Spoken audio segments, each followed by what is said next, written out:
Hello, everyone. Welcome back to the KPC Podcast. I am Carson Turner. And I'm Hannah Thurman. Today we have just 3 stories to cover, but we're going to be going a little bit more in depth with what's going on. We're going to start off with the proposed budget from the Trump administration. Then we're going to be talking about Jimmy Kimmel and how dumb he is. And then we will be ending off with more stupid people talking about the, what's his first name? Rob Porter incident. So Hannah, go ahead and start us off with what this budget is proposing. And maybe this whole episode, just everything kind of makes you go, what the heck's going on? Yeah, So it really does. off. Okay, so Trump released his requested budget today, and it aims at taking down illegal immigration, or at least lowering the amount of immigrants coming through illegally. So USA Today reported that these efforts include an expanded border wall, more immigration agents, and more immigration judges. More federal agencies will see their funding cut by 2019, but agencies like Department of Homeland Security would receive $47.5 billion, which is a 7.8% increase from the 2017 spending. About $1.6 billion of Trump's budget would add 65 miles of walls along the border of Mexico. Trump requested $18 billion over the span of 10 years to build the additional walls and fences along the border. There's a bunch of other funds that are in this. There's also, CNBC reported that his budget also requests 6 weeks of paid leave for new mothers and fathers. Also requests is for parents who are adopting as well. I looked at the budget, which is one section of it is 160 pages online. So my question to Carson earlier when I was going through it is, how did a journalist have enough time between when it got released and when they needed their story out to actually dig through it and look at it? And as I'm looking at it, all I see is numbers, and the budget also requests this much, and the budget also requests this much, and also the administration needs this much. I mean, just looking at protecting, one of the headlines is protecting Americans while enhancing illegal immigration. We have $18 billion for the border wall, invest $1.6 billion to support CBF or CBP efforts, which is the Customs and Border Protection. We have $211 million for additional Border Patrol agents. We have $2.5 billion for critical law enforcement functions, $40 million for 75 new immigration judges, $40 million for new prosecuting attorneys. I mean, this is just, and there's still more numbers, and this is one page. I mean, there's just no way that you can go through this and understand everything. But I was really amazed by how much money they're asking for or requesting. Yeah, and I mentioned this earlier to you before we started recording, but I personally think that maybe they're doing that thing that people do on Pawn Stars, where if they want to sell something for a lot of money, they say, like, I'll give you $20 for this. And then the guy says, I was expecting $1,000. Then they're like, okay, well, I can do like 200. So maybe they only want $1 billion. It's possible. This is not my forte. I was going to ask, though, so asking for this substantial amount of money, does this like contribute to something like, didn't the government shut down because of a lack of funding? So asking for more money, could that make it happen again? So the reason why the government shut down is because they couldn't get a funding bill through. So they have to get these appropriation bills approved by the president. It has to go through the Senate and the House. And if they're not approved, then they can't fund the government. So that's why it shut down. So it's not, I guess, that we don't have the money. They just didn't agree on how much. One So this bill. is a proposal for getting that money? This is Trump saying, this is what I want my administration to look like. I want this to happen. I want this to happen. And for these things to happen, we need this much money to do so. So this is just what he wants for his budget for the administration and what they can get done. Okay. But and the thing is, like I had said earlier, $18 billion for the wall over a span of 10 years. Right. That just doesn't make sense to me because Trump is here for 4 years. Right. For sure he's here for 4 years. Guaranteed. He has already been here for 1. That gives him 3.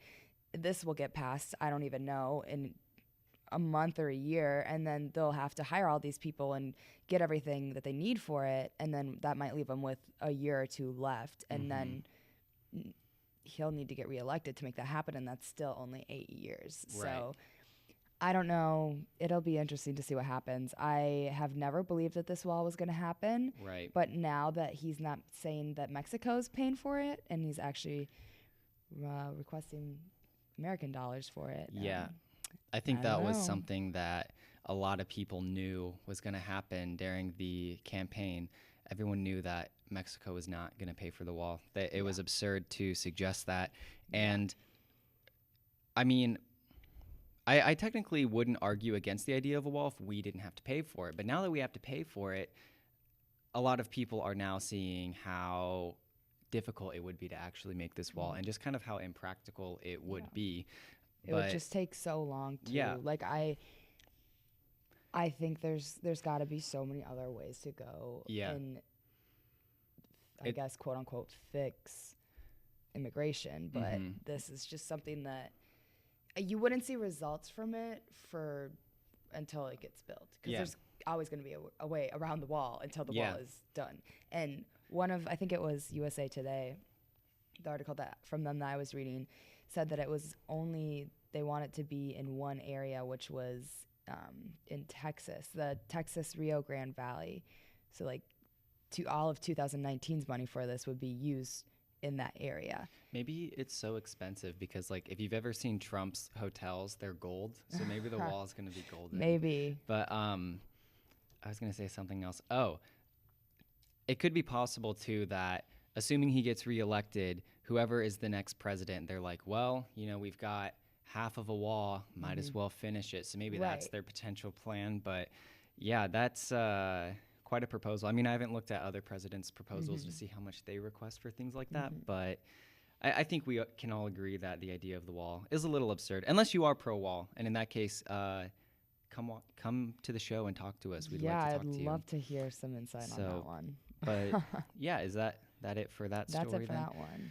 Okay, so I have a lot to talk about in terms of Jimmy Kimmel. Just for a bit of a backstory, there has been a recent trend with a lot of late-night hosts not doing comedy. In fact, all they do is just talk about their political views. And this is fine. Jim Jeffries is a comedian whose most famous bit was about gun control. I don't know if you've seen that. That is one of my favorite bits. And so I rewatched that, and there are certain points that I don't agree with, but the fact that he starts out his whole thing with, by the way, this is just what I think about guns. So I'm able to be like, okay, I really don't care what you have to say as long as it's funny, because that's the point. What these late night show hosts do is they don't preface everything with, this is my opinion. They just say their opinion, pretend that it's a fact, and then they basically go, and if you don't agree, you're a terrible human being. And Jimmy Kimmel is the biggest, he does this the most. So a couple of examples that I have of him doing this in the past before we get into what he has done recently is with the CHIP program. So this was picked up, and in last November, Jimmy Kimmel's son had open heart surgery, and he thought it would be a perfect time to bring his son up on stage and talk about the CHIP funding that was going to be cut because of this new tax bill from Republicans. So he goes up, talks about how, oh, my son, he just had surgery and he's like crying. So the audience is like, oh, well, I'm not going to say that what he's saying is wrong because, he's crying with his kid. So what he's saying is right. And so he comes to this absurd conclusion that CHIP will have no funding and children are going to die. And whose fault is it? Republicans, because they're so evil. This did not settle well with political commentator Ben Shapiro, mainly because he called out Jimmy Kimmel for not even using CHIP to pay for his son's surgery because his daughter had the same exact open heart procedure with the same hospital and the same doctor. So he was able to call Kimmel on his lies. And more importantly, I actually have a statement from the actual law for CHIP, and it's receiving funding for the next 6 years. There was a point, however, when their funding was cut back. This was in September of 2017, and it says without additional funding available, states operated their CHIP programs using remaining funds from previous years. They came close to running out of funds, but they never ran out of funds. So Kimmel's whole people are going to die, children are going to die, and it's all Trump's fault thing was just a blatant lie, and it made no sense. he did the same exact thing when, after the Las Vegas shooting, he went up on stage, he starts crying, and he's like, can you believe Donald Trump signed this bill that lets mentally ill people hold guns in the United States, blah, blah, blah. I thought he was supposed to be a comedy guy. Why is he crying? And I mean, I would cry too if I was going up and lying to millions of people, because the bill that he is talking about doesn't say, oh, if you have a mental illness, you can get a gun, no restrictions.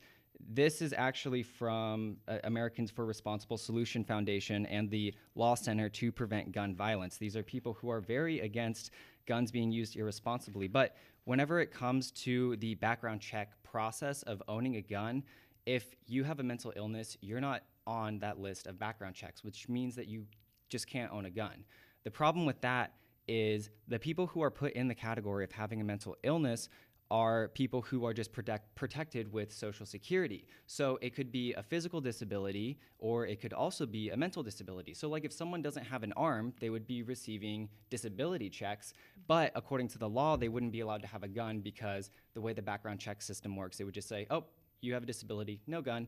So this law is meant to, that was implemented in February, was only to affect a very small amount of people, saying that if you have been denied the right to own a gun, you have the opportunity to stand in front of a court, have your case be reviewed to see if you are capable of owning a gun. Not, look, you've been arrested numerous times for violent acts, here's your gun, and it's free, and it's on us, which of course, Kimmel wanted it to make it seem like it was something like that. So I really don't have a lot of nice things to say, nor tolerance for him when it comes to pushing political policy, because he's just lying about it, and it's absurd. And he did it recently, and I need to get a drink of water before I go into this. So if you have any comments, you can go ahead and pitch in. But yeah, I think I agree with what you're saying. I think there was a 60-minute episode when it was over winter break, and I was watching it with my dad and sister, and it was basically interviewing all the late night hosts and saying, well, how do you change it up when everyone's doing the same thing? And they were all like, well, you all have to like just find something different. And it's all like, they were like, well, Trump is a great thing to make fun of, blah, blah, blah. But I mean, it's all some of them go to different measures, like crying, because apparently that makes you more credible if an argument makes you start crying. But let's see. Let me find my notes to what I was talking about. Okay, so today's topic, Jimmy Kimmel was at it again. On Friday, he spoke out about a case where the court ruled in favor of a baker refusing to bake a cake for a same-sex couple because it violated the baker's religious views. He said it doesn't make a lot of sense. It's interesting the baker can't be forced to bake a cake specifically for a same-sex couple. And then he goes into this like terrible skit where he is like a server, and then this woman orders a salad, and he's like, you're not gay, are you? I can't serve you a salad, which that's not exactly what the case represents. So I'm actually going to go through this case because I think it's very important, because a lot of cases very similar like this are sparking up. There's one in the Supreme Court right now, so we're going to go more in depth with this. So this was done in California. So the introduction states that Miller refuses, who is the cake baker, refuses to design and create wedding cakes to be used in the celebration of same-sex marriages. She believes that such marriages violate her deeply held religious convictions. The right to freedom of speech under the First Amendment outweighs the state's interests in ensuring a freely accessible marketplace. Freedom of thought guaranteed by the First Amendment includes the right to speak and the right to refrain from speaking, which is what that case specifically was talking about.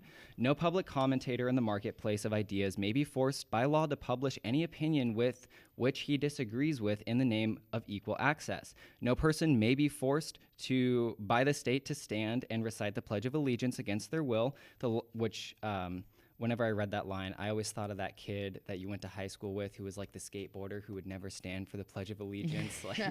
And then the law cannot compel anyone to stand for the national anthem, which is why people in the National Football League are allowed to take a knee during the national anthem. No law was saying they could not do that.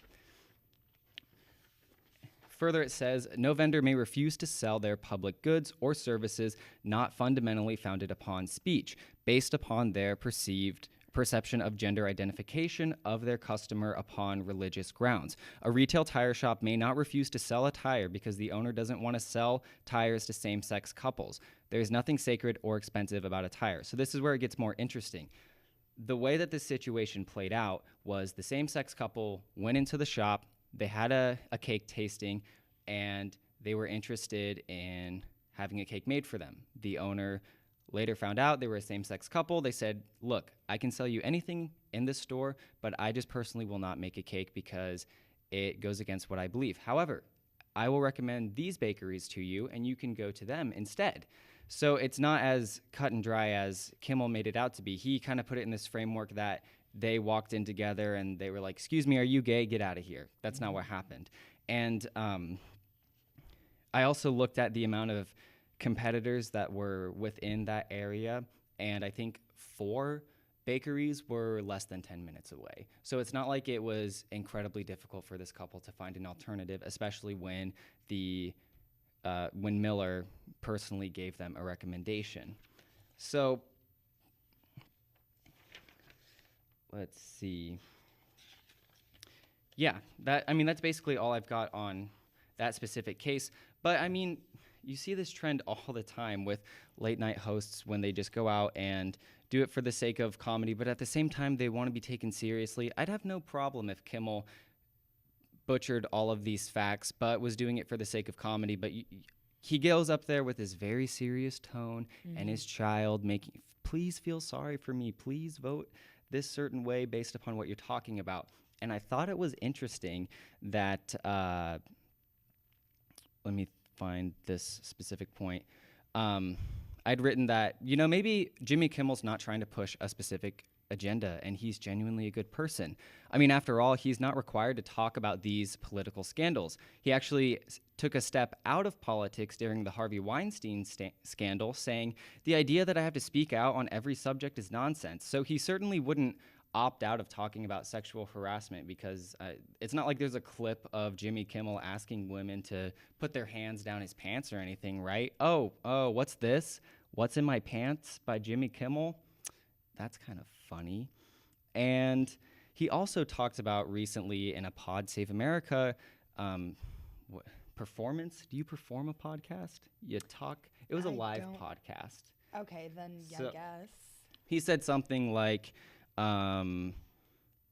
if you notice, all of our late night hosts have the same view. They're liberal because it requires a level of intelligence, which I don't think that you should say that, oh, they're smart because they're liberal. There's very intelligent liberals. There's very intelligent conservatives. That's how America works, by this exchange of different ideas. It's not one side is always right. Both of them are right sometimes. Both of them are wrong sometimes. And someone said, oh, he was just kidding. He wasn't being serious. But in a recent interview, he was talking about his decline in Republican viewers. And he said, if they're so turned off by my opinion on healthcare and gun violence, then I probably don't want to have a conversation with them anyways. And then the interviewer said, so good riddance? And he said, no, not good, just riddance. So he really does not like Republicans. But, I was thinking maybe he is right. Maybe there is a certain level of intelligence that I personally have yet to reach. I mean, it probably takes a certain level of intelligence to conclude that Chip and a kid who just had heart surgery is the same exact thing. Maybe it also takes a certain level of intelligence to record yourself asking women to put their hands down your pants too. So, I mean, take that for what you will, but Jimmy Kimmel, I recommend you go watch that video. It's disgusting, but I would have never guessed, because when I think of Jimmy Kimmel now, I think of when he was on stage or on a show with his child crying about Chip. And then you showed me that, and I was actually in awe of it. And I've also picked up on a little pointer. When people make arguments, the more emotional they get about it, the less credible their argument most likely is. And it was really easy for Kimmel to stop crying after the shooting thing, once he shifted from his personal thoughts to, now I'm going to talk about why this is wrong, or now I'm going to shove my opinion down your guys' throats. Also, I'm not crying anymore. I'm fine. And it was like, what? So, yeah, that's all I've got on that topic. But you still have something else to talk about in the business of stupid people. Rob Porter. Let's talk about him. So there have been many responses to Trump's tweet on Rob Porter that came last Saturday, I believe. And this tweet read, "People's lives are being shattered and destroyed by a mere allegation. Some are true and some are false. Some are old and some are new. There is no recovery for someone falsely accused. Life and career are gone. Is there no such thing any longer as due process?" So that is what Trump had to say about what we can assume is the Porter allegations. However, one of Trump's favorite things to do, in my opinion, is take a stance on any man that has allegations against him and say, "Oh, he totally denies it. He denies it." Right. Porter's situation, he said that he was a man of integrity. Roy Moore, he Right. said, he denies it. He denies it. And so these two women, Jennifer Willoughby and Colby Holderness, Jennifer was the one that wrote an essay for Time, and she said that the words mere allegation and falsely accused are meant to imply that I am a liar, that Colby Holderness is a liar, that the work Rob was doing in the White House was of higher value than our mental, emotional, or physical well-being, that his professional contributions are worth more than the truth, that abuse is something to be questioned and doubted.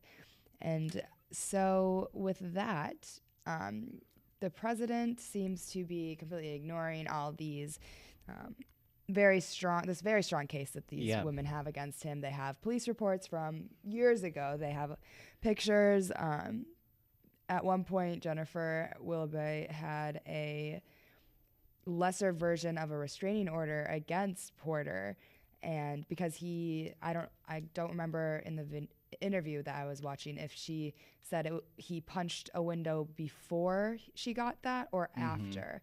But that happened. She also said, he pulled me out of the shower after an argument. And Trump just seems to completely let this go over his head. He said, he told reporters on Friday that we wish him well. He worked very hard, found out about it recently, and I was surprised by it. Obviously, tough time for him. He did a very good job when he was at the White House. We hope he has a wonderful career. Very sad when we heard about it. He's very sad. He's also, as you probably know, he says he's innocent. Our favorite line from the president. He's very innocent. He said he's very innocent. And, I think one of my other favorite lines in this is that it's a tough time for him. Right. It's a very tough time for him. Yeah. I just, I don't even have words for the anger that I feel towards how our president is handling this. Especially in a case like this when there is so much evidence against this guy.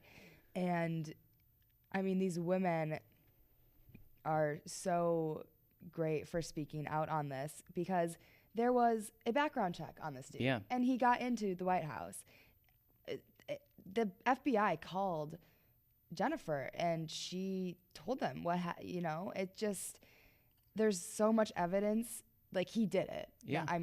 He definitely did it. I think the biggest thing to suggest that he did it is once this story broke out, he instantly resigned. If he didn't do it, he would have been like, these are false. I'm still doing my job. So much proof. Yeah. And he resigned, but he still said that the allegations are false and blah, blah, blah. But it's like, why would you resign then? It makes me very angry on how this was handled in the White House by Trump. And it makes me angry that people still see this case and they say, no, she's lying. She's lying.